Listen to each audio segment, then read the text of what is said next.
大家好，欢迎收看《震惊最前线》，无马看中国，我是主持人张宏林。再次感谢大家收看我们的节目哦。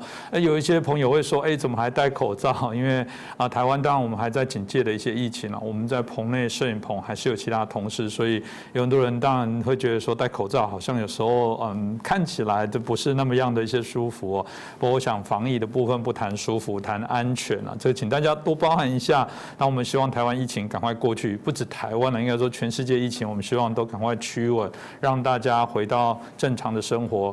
我们都希望这个世界每一个人都平安健康啊。同样，我们知道中共一直想解决台湾的问题，特别有一些张狂的学者，还会用各种各式各样的一些言论哦，甚至说就丢颗核子弹过去啊，反正我们中国人那么多，台湾才2300万，我随便这个每个省减多少人去，就再拨个2000万过去，就全部都占满啦。这个有什么难的事情？中国没什么多，就是人最多，难道中国人的命不是命吗？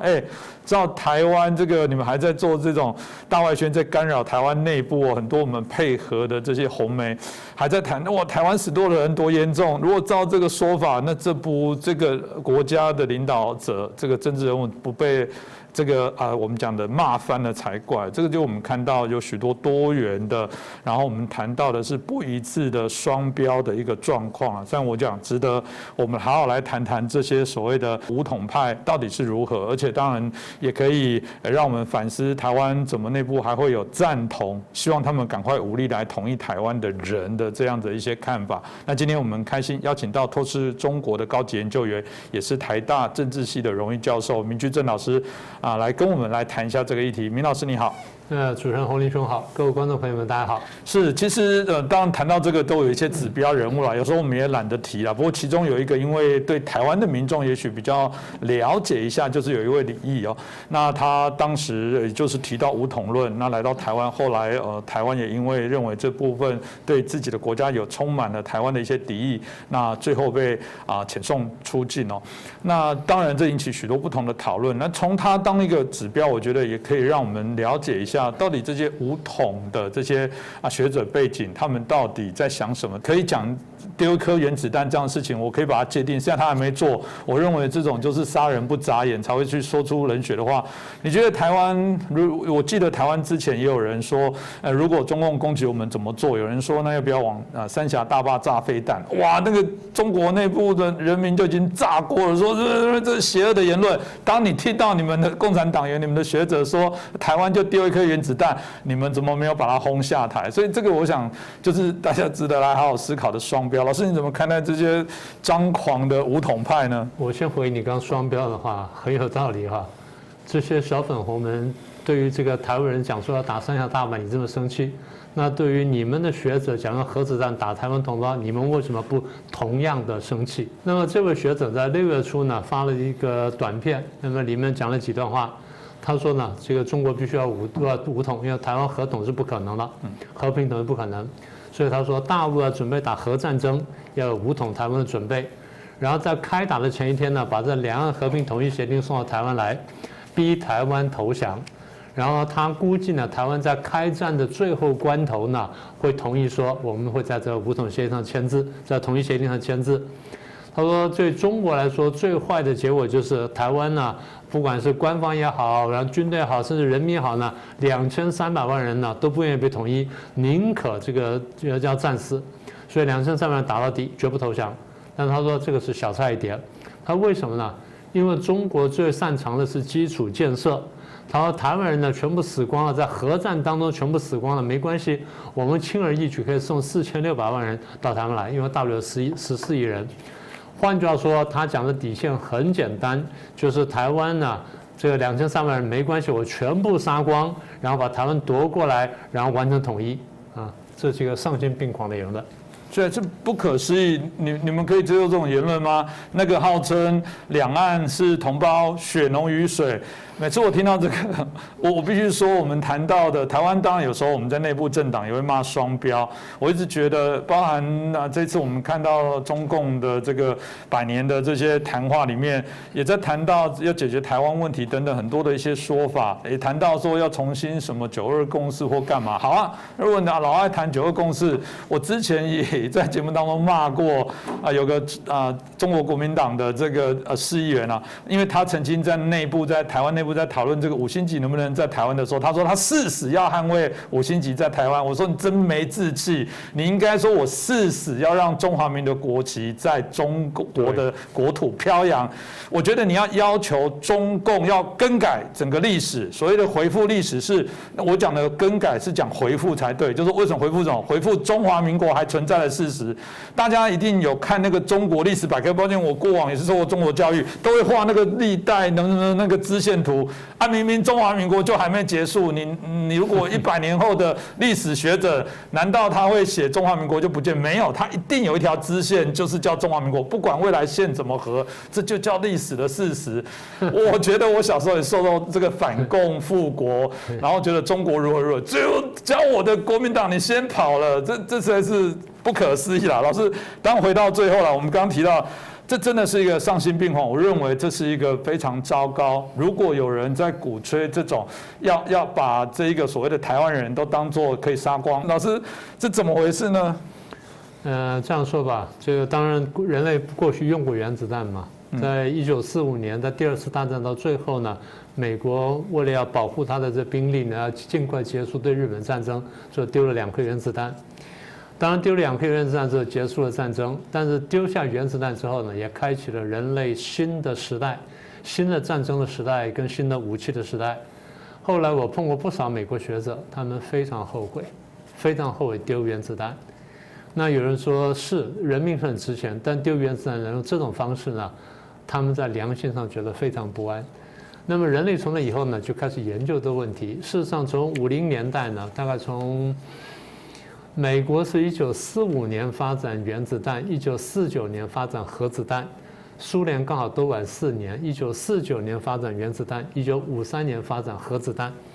所以到了1953年、54年之后呢，这个美苏2大强国都拥有核子弹，核子弹的威力比原子弹还要大，杀伤力更大。所以大家晓得说，这个武器出来之后呢，它会改变战争，甚至改变国际关系。那当时呢，就有很多学者，尤其是美国学者为主，就开始探讨说核子武器的杀伤力跟核子武器对于国际关系乃至对国家外交政策的影响。他们最后得到结论，就是说，如果很多主要国家都有核子武器之后呢，大概战争当中是不能使用核子武器的。为什么呢？你也丢的话，我也丢，最后结果就变成恶性螺旋上升。而核子武力的威力太大，它不但会杀伤人、破坏建筑物，然后消灭军队，它会破坏人类的环境。那严重化呢，可能会造成核子冬天，也就是那个云呢上去之后呢，会遮蔽阳光，最后就形成核子冬天，就光合作用没办法进行，最后植物一点点的消失，然后最后这个吃植物的动物消失，然后吃动物的动物也消失，就变成核子冬天。所以大家从50年代之后认识到核子武器的威胁，慢慢对于战争跟尤其是核子战争呢，就有很大的戒心。所以后来你可以看到，就为了避免核子战争呢，大国之间虽然有军备竞赛，也是签订了各种各样的条约呢，彼此限制。然后呢，我们后来在节目上也讲过，我们说拥有核子武器的国家很少公开直接爆发战争，对不对？因为他们真的怕最后走到那一步，所以双方即便就是偷偷摸摸进入战争之后呢，都不敢讲，不敢声张，因为怕最后走到那一步。但是呢，的确有政治领导，有国家的政治领导人公开讲过核子战争或原子战争。这个人呢，就是毛泽东。毛泽东在1950年代呢，这个第2次去莫斯科，然后呢去见了这个中国的留学生，在那边大谈什么呢？大谈原子战争。他说这个世界大战呢，他当时主要是从列宁角度去谈世界大战。他说世界大战我认为迟早会爆发啊，晚来不如早来，小打不如大打啊，这个很奇怪啊，晚来不如早来，小打不如大打。然后他说打到最后呢，我估计无非就是扔原子弹，你也扔，我也扔，扔得一塌糊涂。全世界当时大概只有10几20亿人，他死掉一半，他想死掉一半人呢，就是扔核子弹、扔原子弹，全世界死掉一半人。他说剩下一半呢，我们就造成一个共产世界。为什么呢？毛泽东是一个很奇怪的战争万能论者。在人类历史上、人类思想史上，这种人非常罕见，非常非常罕见。绝大部分人都认为是战争是坏事，只有毛泽东认为战争是好事。因为毛泽东从对日战争当中得到一个结论：战争完了之后呢，我的对手削弱了，啊，甚至垮掉了，然后我就变强大了，我就把对手削弱了，然后最后我就统一了。所以他的逻辑是这样的。所以当时美国跟苏联怎么看呢？美国跟苏联看说，你鼓吹我们爆发战争，然后你用人口多生小孩，然后最后他说最后呢，剩下来的人呢就走出去就占领世界了。他话讲得很直白啊。就是你们都死光了，就剩下我中国人了。我中国人走出去就占领世界了，这是最疯狂的占领世界的想法。他死掉一半人再重建。好了，那么这么一来呢，这讲完话之后，这话当然就传到他是苏联讲的，在莫斯科讲的话，当然就传到苏联共产党耳里面。苏联共产党一听大吃一惊，说有人怎么会这么荒唐？所以苏联共产党会讲说这是战争狂人，我们绝对不容许这种想法。甚至半公开批评过他，毛泽东当然也没有把他话收回来。那简单说就是，当大家认识到这种武器可怕的时候，大家有一种自我约束的心理。我们还不要说人道主义，大家就晓得说，为了保存人类，这种事情都不要随便去想，更不要说去讲出来。今天我们在台湾比较没有感觉，在过去101大楼前面呢，偶尔还看到有纳粹党的旗子出现，对不对？或纳粹标志出现，所以当时以色列这个代表处呢，就曾经经文代表处呢，就曾经跟我们反映，然后抗议过说，你们这个怎么容忍这些东西？台湾社会对这比较没有感觉，你在欧洲社会比一下希特勒那行礼的姿势看看，当场逮捕。有过很有名的足球员，他挡下一个很难的那个守门球之后呢，就翻身了，就比了个动作，禁赛了。然后有一个那个小女孩的17、18岁，在介绍，她是导游，在介绍那个集中营的时候比了个手势，从此呢就开除工作。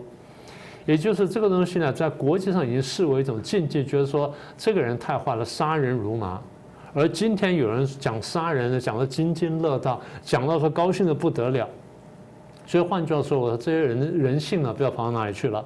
先讲回说核子武器跟核子战争，我一再强调，我说核子武器跟原子武器是两件事情。原子武器是核分裂，核子武器是核融合。核融合释放能量要大得多，杀伤力要大得多。所以，当人们认识到原子核子武器可怕之后呢，大家就算做出来，但基本想什么？我防卫，我没有想到去主动进攻，没有想到说我主动去用。中共官方当然也说，我不首先使用核子武器。这话讲的其实不错，意思就是说，你不用核子武器打我，我就不用核子武器打你。这话讲的是不错的，问题是你相不相信共产党而已。只是这个问题。好。那现在我觉得比较让人担心是，第一，有这么大的一个学者出来讲这种话，啊，这第一个。第二，你再看底下留言，很多小粉红在附和，高兴的不得了。我觉得这才是可怕。也就是说，这个社会然后跟这种集体啊产生这种心态呢，我觉得这是不可容忍的，这是真的是叫做什么？违背当前人类的道德准则。甚至就破坏人类道德底线，我觉得这是不可容忍的。这个当然，我觉得也是一个我们检视一个非常重要这个国家。我觉得，因为它也不民主，不要说民主化，我觉得检视这个国家是否文明总可以吧？难道共产党不谈文明吗？你们自己的国家这样的一个学者或者有相关学者官员说出这样的话，你们内部唱和觉得好，这国家是可以的吗？我觉得这真的值得反思啊。当然。真的是不把中国人的命当命哦！这个中共这个认为你人民都是我的东西，我的财产，这蛮有趣的哦。这跟国家是因人民，然后为了服务人民，反过来国家的人民好像变成物品。有人说啊，这当然啊，因为中共推行唯物论，但人跟物毕竟还是不同啊。这个到底怎么会？这我觉得要请老师来解惑一下。老师你怎么看？为什么他们会为了政治目标牺牲大量的人无所谓？重点是刚刚提到的，人民也觉得理所当然。对，你这话讲得很好。第一，有人这样讲；第二，很多人觉得理所当然，这才是可怕的地方。所以我常讲，我说台湾很多人呢，过去早年是很认识共产党的。这几十年就慢慢麻木、慢慢淡忘了，觉得说中共就是另外一个国家而已。不是的，中共是一个完全不一样的国家，它不是单单另外一个国家，它是完全不同的东西。所以你刚刚讲说，为什么他会为了达到政治目标，那会牺牲大量人命？坦白讲，一句话说完，这才是中共真正的底牌，这才是真正的中国共产党。我们节目当中反复讲，我们说是上一集我们也讲过嘛，我们说共产党是嗜血的，喜欢杀人的。那为什么喜欢杀人？为什么喜欢这东西呢？除了邪恶的部分不说呢，在人世间这边我们看见什么？他特别注重政权嘛，特别注重政治权力。也就是为了夺权，为了达成他政治目标呢，不计一切代价，不惜一切牺牲，不是牺牲自己啊，牺牲别人啊，自己边牺牲越少越好，但牺牲别人呢，他无所谓的。所以我们才看到，在这个中国，我们上集不是才说中共党史嘛，100年党史嘛，我们说杀人是一个很突出的地方，嗜血是一个很突出的地方嘛。那为了要杀人，为了嗜血呢，我们看到他夺权过程当中非常残酷，所以斗争非常残酷。斗争别人很残酷，斗争自己人非常残酷，这个就我说的，反复说，我说这才是共产党真正的底牌啊，这第一点。第二点呢，其实你说只有中国共产党如此吗？不是，其实各国共产党都蛮像的。特别是可以谈的呢，一个是柬埔寨共产党，我们是简单提到，赤柬呢，或者这个红色高棉呢，在这个掌握政权之后。非常奇怪的呢，他要消灭城市资产阶级，消灭的办法就是进行的死亡大行军，从都市呢，就是当天去叫他把东西收一收，身上没有带多东西，就基本上就是随身东西要收一收，就是你们去集合之后开始行军，这些人都不知道啊，就莫名其妙走了几天几夜，就从都市走到乡下，走的路上很多人就已经死了嘛。走到乡下，然后呢，这个饥荒啦，然后生病啦，然后加上什么等等，最后就又死了一大批。最后这样高棉折磨死多少人呢？1/4到1/3的人口。中国不是有推背图吗？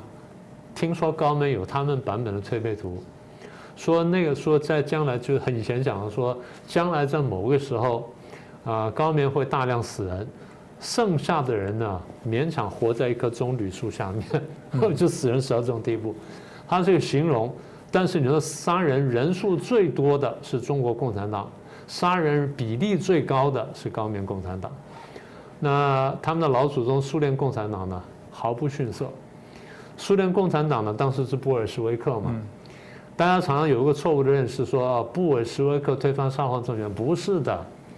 推翻沙皇政权的是社会革命党，社会革命党在推翻沙皇政权之后成立一个临时政府。布尔什维克革命是推翻了这个刚刚成立1年的临时政府，然后去夺权。夺权成功之后呢，然后开始消灭敌人。我说消灭是从肉体上消灭。同样的因为身份而杀人，不是因为行为而杀人。因为你有过前面沙皇军队的身份，或者沙皇政府官员的身份，我就杀你。然后因为你是这个什么鞑靼人呢，因为你是什么人啊，或因为你是什么这个高尔基人，那我就杀你。所以这些人杀了怕的就开始反抗，你越反抗我越杀，你越反抗我越杀。最后用什么办法呢？一方面不给你面包吃，一方面杀你，我看你要什么。最后大家说好吧，我低头。我要面包，然后我顺从，我能够逃过被杀的命运。但这样的还不行，过2年再杀。所以苏联共产党在巩固苏维埃这个共和国联邦这个政权的时候，也是杀人如麻。那这种现象，我刚讲说，在苏联如此，在中国如此，在东欧个别国家呢，当然没有那么残酷，但杀的比例也非常高。所以后来前阵我看了一段话，我觉得还蛮有点道理的。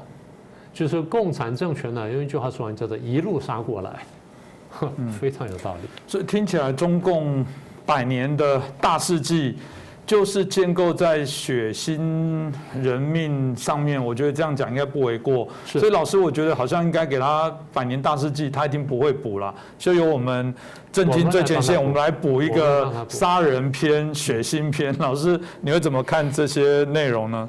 我真的不想去补充它，不过我可以举几个例子啊。我其实常常讲，我说人杀人杀的这样，基本上是没有人性了。但是你说完全没有人性，还有一点点，为什么呢？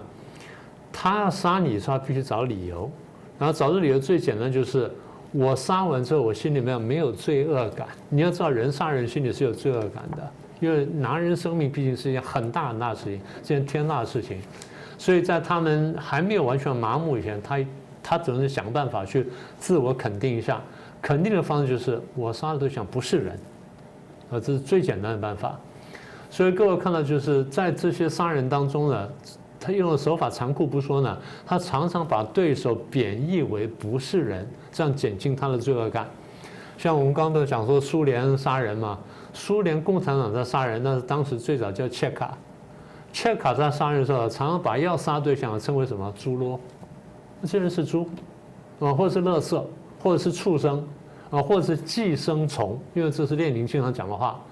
是猪猡，是虫，是昆虫，是畜生，是寄生虫，所以我杀他们呢，我没有道德上罪恶感。大家知道，最早这些所谓切卡或者所谓这些布韦什维克是些什么人？是城市无产阶级，翻成白话就是城市游民，就城市流氓或者叫流氓无产阶级。这些人是没有横产的，然后基本上道德是比较低的一些人，所以他才会落到那种地步。好，到那地步，突然给他权力之后呢，然后你又不约束他，你等于给他一张杀人的一个招牌，就给他这么一个招牌，他就可以为所欲为去做。那我记得就是中共，我们上一集不是谈到说中共巩固政权嘛？50年代的巩固政权的时候，在广西他做一件，当时有广西一个发籍的神父叫雷明远，打雷的雷，然后明就是明放的明，远方的远，雷明远神父。雷明远神父就记录这个当时这个他所干的事情。他在广西呢主持一个教堂，那附近的平民很多，有些人信教就来教堂，就后来共产党来之后就杀人，他最后也被抓去看杀人。那他是一个神父，抓去看杀人已经是很残忍的事情了。他看到更残忍的事情，他看到共产党杀人的时候，公开杀不说，把幼儿园的小孩集中起来排队在前面看杀人。小孩像会哭嘛，就这样看几次之后，小孩就不怕了。共产党是这样来做的。现在大家看到共产党杀人有时候还游街呢，对不对？所以我说这是一个落后社会，这不是乱讲的。那你说这是过去事情，现在没有了。大家不要忘记，他杀香港人呐。香港事情爆发的时候，我就说他们会杀香港人。很多香港朋友还不相信，我说你们千万记得，共产党会杀人。现在他们相信了。共产党不但杀香港人，大家注意看，香港警察在打那些所谓勇武派或打学生的时候骂他们什么？蟑螂。蟑螂，一骂蟑螂的时候，他心里是没有那道德底线的，因为你是蟑螂，我杀你是无所谓的。那么也就是说，一旦把你的身份从人贬义为非人之后，我可以大开杀戒，我没有罪恶感。这个当然听了让我们觉得，虽然刚刚提到血腥片什么，但一定没有人愿意看到有人受苦。那再怎么样，你口口声声说是你的同胞，过往看起来中共就对自己的同胞，其实只要是我们刚刚简单的说法就是不听我的话的，就把你当作非人类，然后甚至就去杀害你。这部分当然回过头来套用现在台湾的状况，我们看到中共也是看起来是口口声声说是同胞啊，是爱啊，是什么的，另外一边又重放这些武统的这些张狂的人来叫嚣，所以软的硬的看起来是现在台湾所面临的这些问题。老师又怎么看这个？说我们是同胞，又会纵容内部有人说丢核子弹，老师怎么看待这样的状况？所以我们不是常说共产党为达目的不择手段嘛？这第一个。第二就是我常讲，我说在大部分人类社会里面呢，我们打造我们这个社会基础的一些原则呢，基本上是爱，是亲情，是情，对不对？共产党不是。我常讲，我说共产党一开始呢以恨为基础，这点大家真的好好体会一下。所以当时这个孙中山就讲说。他说共产党是用恨来动员人，这话讲得很有道理。前一阵子不是网络上流传一个笑话吗？说大陆人忙死了，一大早起来要恨日本，中午要恨美国，然后下午要恨台湾，傍晚呢要恨南韩，然后现在抽个时间要恨以色列，恨谁？所以基本上这是一个以恨为基础的这么一个社会。所以出来这种人呢，其实不足为怪。我常常讲，我说，其实更可悲的就是，不但出了这种所谓的知识分子，更可怕就是他在社会上有一大堆人附和他，这种人不在少数。那其实这个事情他们自己有些人有过检讨，但是那检讨声浪呢，很快又被压下去了。大概几年前呢，广州就有个学者就是出来讲，他说，其实中国共产党教育也是一种狼奶教育。把人呢教成狼，教成野兽，所以喝了狼奶之后呢，学者变成狼性的学者，然后人民变成狼性的人民，小粉红变成狼性的小粉红，对不对？所以我们看到在我们的节目下面留言呢，有些也就这种人嘛，他已经没有真正的这个思考能力，也没有人性了。我觉得共产党最早骗人就说啊，我们是要解放全人类，事实上呢是在禁锢全人类，在奴役全人类。我们上次不是讲说共产党不把人当人看吗？不把人当人看的时候，人性尊严跟人道主义呢是全部被践踏的。所以讲的话呢，说的轻一点呢，就对台湾种族灭绝嘛。而到现在为止，就像你说的，这社会上没有太大的究责的声浪，没有太大的谴责的声音，官方没有人出来反对或制止，然后没有人出来公开讲说这件事不对，甚至要道歉。讲了半天呢，就中国共产党的党文化会制造这种东西，所以我才讲，我说共产党呢对人类的这个伤害呢大到难以想象，它真的是邪恶的。然后也应了这个共产党宣言最早的一句话，它一个共产主义的魔灵在欧洲大地上游荡，现在一个共产主义的魔灵在中国大地上游荡，正准备走出去。所以简单说，它的邪恶超过当年的纳粹。他的邪恶对人性呢是最大的伤害，这邪恶呢不消灭呢不行，否则它会对人类呢带来更大的伤害跟更大的摧残。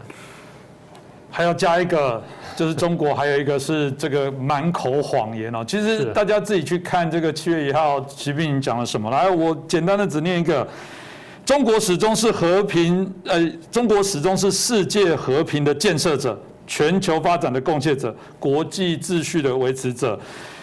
习近平强调，希望这个和平、和睦、和谐是中华民族5000以来一直传承追求理念。是，我觉得中国过往有曾经美好的对于这个和睦和平，但肯定不是在这中共执政的100年，不是吗？刚刚听到的事情，你怎么说得出这种话？要不习近平，我们常讲台湾学员讲说，一种是笨。一种是坏，笨就是他根本不知道他讲错话了，坏就是我知道我讲错话，但我要骗你，但更糟的是又笨又坏了。我觉得大家可以来做公平。你看到他做的这些历史的脉络，跟他现在公然，我这叫做公开说谎。你们的国家对于一个公开说谎的元首，你们内部全部晋升。那我刚刚提到的一种晋升是我不敢发声，一种晋升是大家全然认为讲得对。那到底你们现在是怎么样的这个所提到的，你们被怎么样的共产党对大家在现在的生活里面产生的这些到底什么影响？你们到底知不知道？我觉得明老师刚才提到了，当然历史没办法回头，但是可以来做一些我们未来的想象跟追求。有人真的想，如果当时中国来施行的是三民主义，谈到的是追求自由民主，会不会我们现在所看到的中国会是不大一样的？我觉得值得来思考。那你们还愿意他讲的还有下一个中共的100年吗？我觉得这只能交由大家来好好思维这个问题。那今天很谢谢明老师哦，谢谢，也很清楚的跟我们在谈到从这种武统派的这些党员的叫嚣来看待，我觉得中共是个什么样的政权？我觉得可以让大家更清楚这些全貌。那努力的，我觉得要把他们丑陋的面目，还是要让更多人来了解。那再次感谢明老师，也感谢大家的收看。希望大家如果喜欢我们的节目协助我们让更多人来了解。再次感谢大家。各位震惊最前线的好朋友们，我是主持人张宏林，欢迎订阅我们的频道，也记得打开小铃铛，掌握最新节目通知，让精彩评论不错过。更欢迎留言、转传影片，